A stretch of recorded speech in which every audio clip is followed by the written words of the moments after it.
Allah'ıma şükür balam murunqa qaraganda жақшы. Өзі да күшті екен, өзі да hareket qilib atат. Men de ene қатар hareket qilib atam. Балам басып кетсін деп. Ушу баламда үмітім аябай чоң эле. Дагы эле үмітім бар, ушунун балдарын жетелейм. Мени багат деген ойдомун. Ошон үчүн кыргыз элимен дагы кайрылам. Жардам бериңиздерди.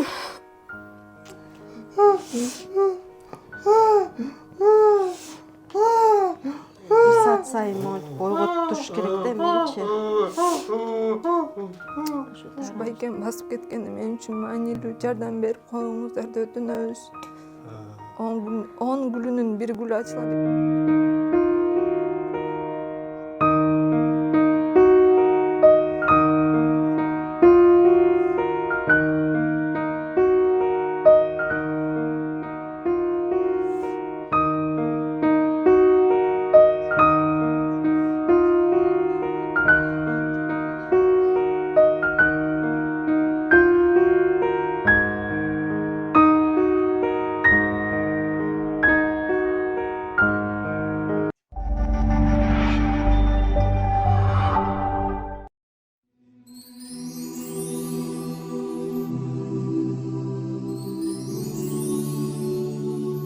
Assalamu alaikum, урматтуу достор, мекендештер. Биз сиздерге Борборубуз Бишкек калаасынан байланышка чыгып атабыз, мынтип эфир тартып атабыз. Бул жерде мына саламаттын абалын буга чейин дагы тартканбыз, сиздерге кайрылганбыз. Мына эжекебиздин бул жарыкчылыкта дүйнөдө Аллах Таала насип кылып бир уулду, 2 кызды берген экен. Кудай Таала мээримдүүлүгүндөчү. Бирок берген уулу 2022 жылы жол кырсыгына учурап, ошондон бери мына ушундай акыбалда эне баласын ушундай карап, багып, кыйналып, баягы эми көз астында мынтип чоң үмүт кылып отурган уулунун мындай акыбалда тургандыгы ар бир эне үчүн кыйын да, эми айтпасам да белгилүү нерсе. Ошон үчүн достор, мына экран алдындагы реквизиттер ушул үй бүлөгө таандык, колдон келишинче бир туугандык бир эмен жасасак, жакшылык кылып коелучу достор, келгилечи бир катарга. Мен жалгыз колуман эч нерсе келбейт. Эжекемдин колунан жалгыз эч нерсе келбейт. Бул үй бүлөнү алып жетпей атат. Эртерээк барса, эрте мененки таңыбыз кечинде деле ошо кайталанган күндөр өтүп атат да магачы.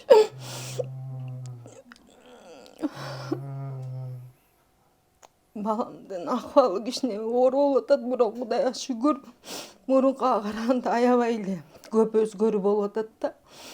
Ошон үчүн мен азыркы учурда ойлоп атам, ушу чет мамлекетке алып, баламды текшертип, жакшы болуп кетишин каалап атам. Сүйлөбөйт балам, мына ошо 2 жылга кетти. Кыйналганда эмнеси ооруп атканын да билбейм. Ушу жөндөн жөн эле дарыларды берип, буга ошо бир жери ооруп атса басылсын деп. Allah'ıma şükür balam murunqa qaraganda жақшы. Өзі да күшті екен, өзі да hareket qilib atat. Men de ene қатар hareket qilib atam. Балам басып кетсін деп. Ушу баламда үмітім аябай чоң эле. Дагы эле үмітім бар, ушунун балдарын жетелейм. Ушу мени багат деген ойдомун. Ошон үчүн кыргыз элимен дагы кайрылам. Жардам бериңиздерди. Şu ар бир чыккан эмемдин баары мага жүрөк оорулуу болуп дагы аябай кыйын болуп атат сүйлөгөнгө. Айла жок балам, монтип төшөктө жатса аябай кыйын экен. Бирок мен ишенем, кыргыз элим жардам берет. Буга чейин жардам берип келатат, айланып кеткен кыргыз элимен. Мынакей Азамат Байматовго ошон үчүн кайрылган, бүгүн да барып кайрылып, убакытты өткөрбөй баламды бир чет мамлекетке алып чыгып келейинчи деп аракет кылып жатам. Кудайым буйрса, мынакей урматтуу бир тууган, мекендешим, бүгүн мына абалда жаткан замандаш, бир үйдүн тиреги болгон, чоң үмүтү болгон уулу, жалгыз уулу төшөктө сиз көргөн акыбалда жатат. Сүйлөп жүргөн, сонун зымпыйып жашнакай ойноп, кучагында жашнакы болуп жетелеп жүргөн уулу бүгүн мындай акыбалда жатышын эч бир ата энеге Кудай башка салбасын. Бир тууганда жөн эле мындай колдон келген только колдоону көрсөтүп, мына видеону болушунча бөлүшүп, Кудай буйрса колдон келишинче бир тирек болуп берейинчи, келгилечи. Мен да ишенем элиме, журтума. Ушунча адамдардын жакшырышына себеп боло алдык. Ошого биздин күчүбүз. Буйрса Кудай шифасын берсин, саламат,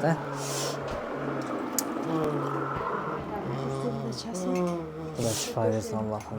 Сок бересиз. Бул жолго алгач эметип кырсыктаганда кандай болуп эме болгон ошол эже? Машинада кандай эме болгон? Бул өзү айдап бараткан. За рулем болгон. Өзү болгон. Айдап барат, ошо эме жамгыр жаап атканда ошо бир чөп алып ошону жабам деп шашып барат, анан шагыл тартып кетип бул катуу скорость менен барат да. Ошо 2-3 жолу урунган, анан өзү сыртка чыгып калган да. Отургузабыз ушинтип. Сырт эмесин бутун басып койчу кызым.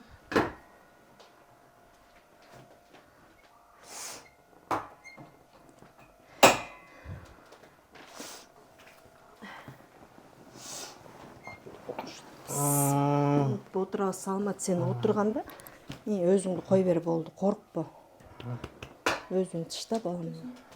Түртпө, биз акырын. Жинденбе алдын деп. Мына кой берсең. Шеше берип койсоң, басып кой. Ошо мынтип отурганда, анан бул жакшы эле отуруп калган, бизди да тиги кореец көп отуруштурбай койгон да. Ошондо кайда бели катып калыптыр да. Азыр жакшы бул. Өзү эле коркуп атат да, мынтип отургузганга жакшы эле отурат. Му аркалары ошо түздөлүп калды массаждан. Аябай кышайып калган да аркалары. Түз да. Бул жана тырышканда мыягы эметип калат, а так бош жатканда ошо өзүнө келип калат да, коркпой жаткандачы. Күндө ушул эмеден ушул чыкпай жанында экенсиз сиз. Ушул канча жыл, 2 жыл болсо 2 жылдан бери ушул эмедесиз, Алтыным эжекем, Кудай сизге күч кубат берсин. Жанында ушинтип отуруп. Болар бүт эле түздөлүп калды анан. Тырышып калып атпайбы азыр? Коркуп атат да ошол. Ошонткенде кайда бияга отуруп калып атат. А так телевизор көрүп эметкен бүт.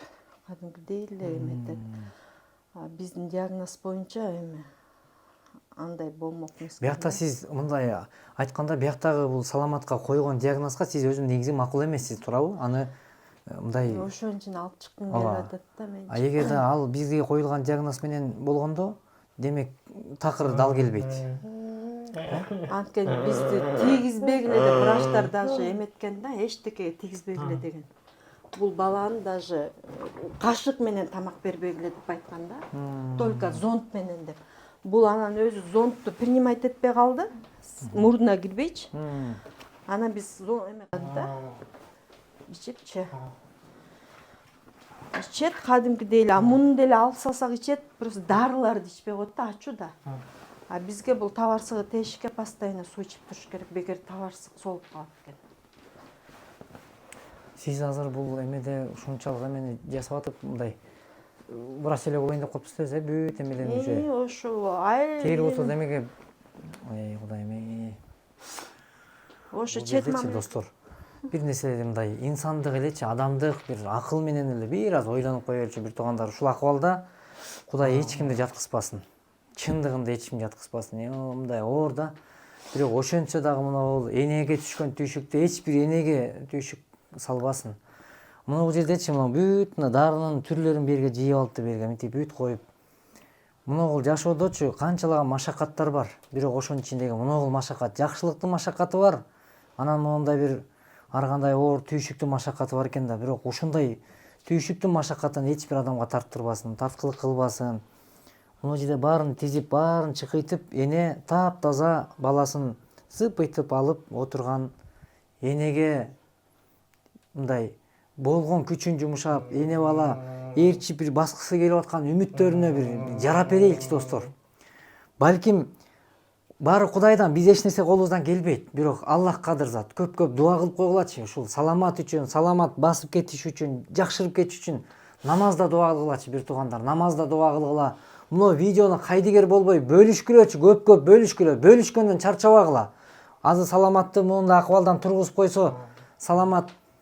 Эч кандай өмүрүм акырына чейин мага айтышат да, Азамат, эгер могул оорудан туруп кетсем, айлык албай өмүрүм акырына чейин иштейт элем. Мен башкандан чарчабайт элем. Мен отурбай чурка десе чуркайт элем эгер бутум басып кетсе деп кайрылган адамдар бар. Эгер көзү көрбөй жаткан адамдар көзүм көрүп кетсе, мен эл кызматында өмүрүм акырына чейин сөз берет элем дегендер бар. Ошон үчүн ошондой адамдардын катарында кылбагандыгына шүгүр кылайлы бир туугандар, аябай түшүнүп, могул акыбалды түшүнгүлө мен да колуман келишинче аракет кылып, ар бир 10 күн сайын чыгарайын видеолорду тынбай. Колдон келишинче бир бекем колго алганга аракет кылайлы бир туугандар, достор. Колдон келишинче. Башында ушу уялчумун да мынтип жардам сураганданчы. Азыр уялбайм.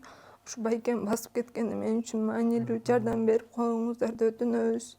10 гүлүнүн бир гүлү ачыла элек байкем үйлөнүп, балалуу болуп, ата-энемди келиндүү кылып, маңдайында аман эсен жүрүшүн каалайм.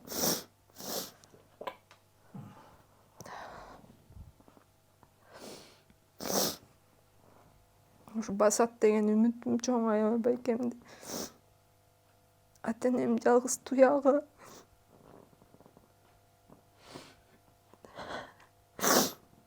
Басат күчтүү байкем. Мындан кыйын күндөрдү өткөрдү, кыйын операцияларды өткөрдү.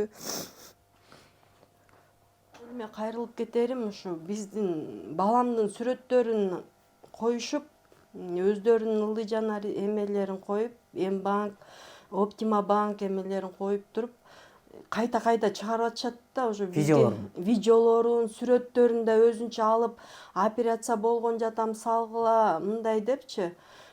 Ушу ким чыгарса да суранат элем, ушу эсил басып туруп турсаңар, ушундай эме кылбагачы, бизге эл деле ишенбей калды окшойт. Мына баламды азыр видеодон көрсөңөр, кандай акыбалда жатканынчы. Эсил басып жүргөн эмелер ушундай чыгарып атсаңар суранам. Эсил соо болсоңор ушундай ишке барбагачы, андан көрө поляга иштеп акча тапсаңар да, бул өзүңөрдүн мээнетиңер да. Айла жок гана мен баламды ушундай эмеге чыгарып атам. Айлам кеткенин басып турсам мындай чыгарбайт болчу элем. Айланып кетейин, кыргыз элим, бир туугандарым. Биздин өзүбүздүн гана ошо таандык эмелерибиз бар, ошолорго эле салсаңыздар, анткени мошенниктер менин баламдын видеолорун аябай кийирип атышат, сүрөттөрүн. Кайсыл каналдардан чыгып атат ошолор? Инстаграмдардан чыгып атат. Кыргызстан. Ушундайлардан чыгып атат. Авторунда группалардан, Анан биякта Азамат Байматовмун деп мага чалышып, мынакей монча миң чогулуп калды, $5000 жетпей жатат, эже салыңыз азыр деп мен аз жерден действительно ушу чуркап эметип калдым да, анан ойлонуп кетип сизге фондко кайрылдым. Ушинтип эметип атсам, эже алар сиздин сүрөтүңүздү коюп алыптыр профилге. Сүрөттөр сиз кайсы жана Индияда жүргөн врачтардын сүрөттөрүн кое берип, блокко тыгып салсам, кайда мага телеграмдан чыгышып, мен эметип атышат да, салгының, минткинин, тигинткинин деп. Бүгүнкү күндө бунун үстүндө азыр аракеттер жүрүүдө, аракет жүргүзүлүүдө, Кудай буйруса.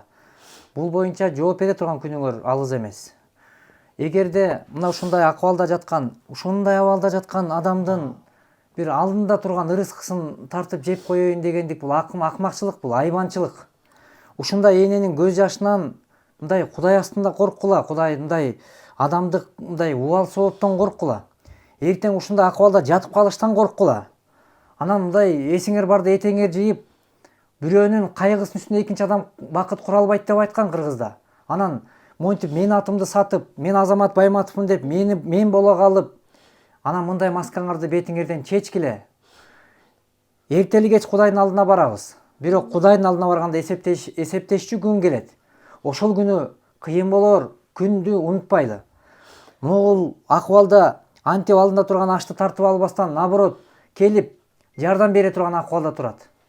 Мындай жардамды бере албасак, жок дегенде зыян келтирбейли. Пайда тийгизе албасаң, зыян тийгизбе деген пайгамбар алейхиссалам. Ошон үчүн мен айткым келет. Мындай акыбалда мынтип сыздатып, ыйлатып туруп, мына азыр эжекенин видеолорун туш тараптан видеосун чыгарып, өзүңөрдүн реквизитиңерди тиркеп, өзүңөргө акча чогултуп атасыңар. Мындай бул деген акмакчылык. Элим, журтум ишенбегиле. Биздин фонддо кайрылганда мен эженин өздөрүнүн реквизитин тиркеп берип атам. Акча түшсө, мына биздин кайрымдуу бол коомдук фонддон чыкканда, мына эженин өзүнө түшөт акча. ошого ишенгиле. Биздин фонддон чыккан бардык реквизиттер мына тастыкталган. Бар тактап, эже бул точно сиздикиби? М-банкте ким деп чыгат эле М-банкыңыз? Перизат К деп чыгат. Перизат К деп чыгат. М-банк Перизат К деп чыгат. Мына ушуга саласыңар. Сбербанк Сбербанк Нурсултан Т деп чыгат. Нурсултан Т деп чыгат. Сбербанк. Мына ушундай эмелерге сунсаңыздар, бул үй бүлөнүн өзүнө келип түшөт.